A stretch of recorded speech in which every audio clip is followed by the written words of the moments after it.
Ladies and gentlemen, today we will be discussing the newly leaked C8 ZR1 info that's straight from GM. And everything we thought we knew was completely wrong. All right, everyone, as you can see, I'm on the Pittsburgh Vintage Grand Prix Association again, where you can win this 2023 Corvette Z06 with the 70th anniversary edition.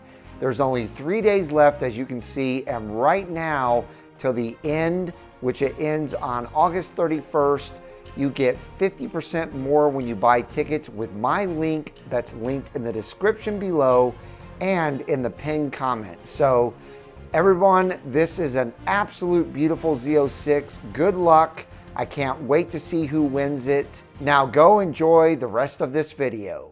Hello everyone, and welcome back to Brink of Speed. Today I am super excited to get into this video with you, but first off I want to thank all of you who are new on the channel and press that play button, and those who aren't new for pressing the play button as well. You guys are in for a real treat here. Also, I want to say thank you to my source for providing this wonderful information about the ZR1. So thank you so much. I really appreciate it, and I hope you enjoy this video. But real quick before we get started, if you could please do me a favor and smash that thumbs up button. That really helps YouTube know that you are enjoying this content. And just so you know, ladies and gentlemen, I'm not going to make you wait long for this big news. So let's get going. First off, what information did we have about the ZR1 before now? Let's discuss. Number one, we knew it would be a more aggressive body, and what I mean by that is it's going to have some bigger fender flares, I believe, than the Z06. It's going to have a more aggressive spoiler, probably more like the C8R race car or the GT3R race car, and it'll probably have a bigger rear diffuser, and it'll probably have, like the pictures we saw last time, a scoop on the hood for extra cooling. But I think those are the more aggressive body lines and angles that we will see on the ZR1. And also number two, it'll have the same LT6 from the Z06 but with turbos. Number three, it'll have anywhere from 800 to 850 horsepower. And number four, it may have active aero, which would most likely be on the rear wing, kind of like a Porsche GT3 with its active aero DRS system. But I want to ask you guys a question. What would this accomplish for GM? We already pretty much know that GM will make one more model with this exact setup, plus add the E-Ray hybrid motor to the front.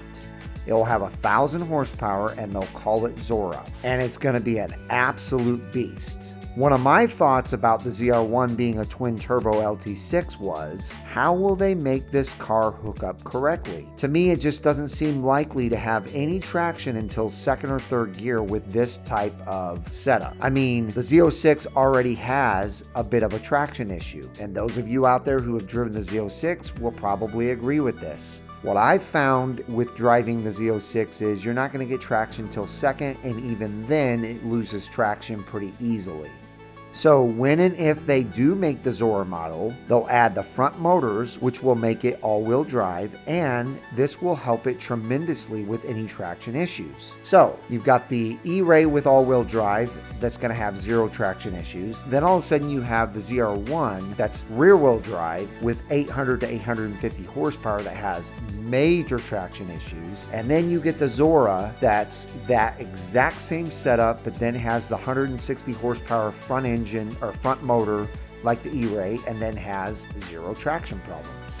Now, as you know, we've all seen mules out there, and including me, we all thought these were ZR1s being tested. But what if that's not true? What if these are Zoras being tested with minimal changes from the Z06 to fool everyone into thinking it's the next model in GM's lineup, the ZR1? With the E-Ray already tested and the new front motor hybrid system being extremely effective, why wouldn't GM take the tried and true approach to the ZR1? They could add the 160 motor to the front of the Z06, making the total power 830 horsepower. As you know, the Z06 has 670. You add 160 to that, and that's 830. But this time, instead of having traction issues, now it would hook perfectly being all-wheel drive, and GM effectively kills two birds with one stone.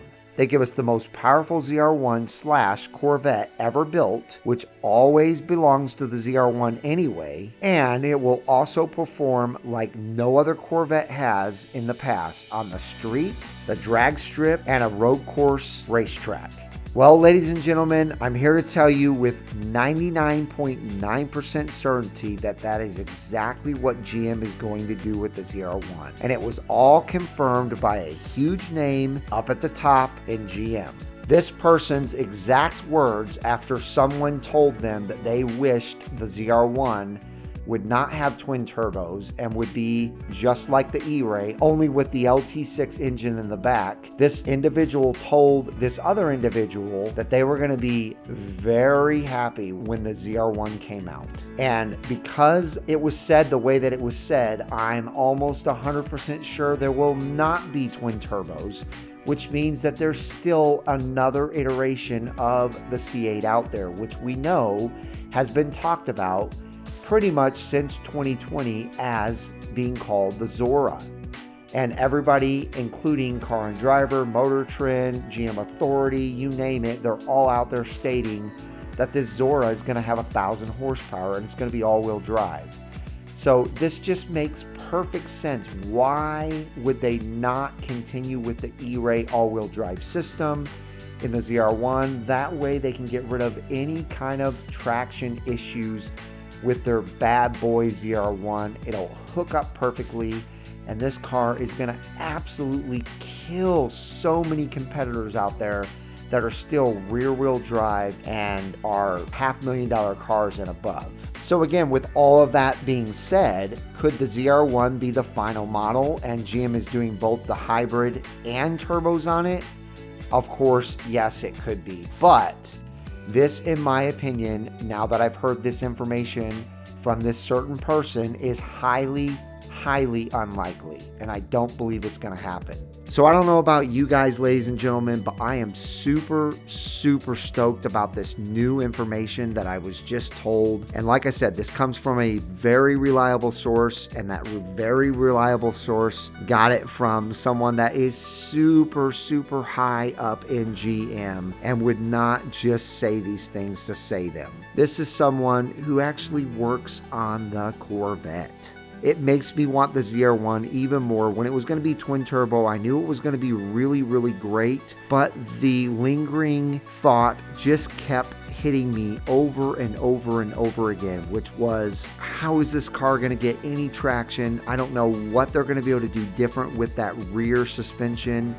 I don't know what they're going to be able to do with the tires. I just don't know what they're going to be able to do to make this ZR1 hook up with that much horsepower, with that much boost coming out of those twin turbos. It's just not likely to hook up until maybe even third gear really well. So to hear that it's not going to have turbos, it's going to be a hybrid system, it's going to be all-wheel drive, it's still going to have 830 horsepower. This is so exciting. It's such great news. I cannot wait for this car. Even if I don't get to buy one, I can't wait to ride in one. I can't wait for someone that buys one to let me drive it. It's going to be so fantastic. So that's going to do it, ladies and gentlemen. I hope you enjoyed this upload. Please give it a big thumbs up. Please let me know if you're just as excited about this as I am. Let me know if you've heard similar rumors and information that I just gave to you. Put it all down in the comments below. I hope each and every one of you have a wonderful rest of your day, and I will see you guys out on the road.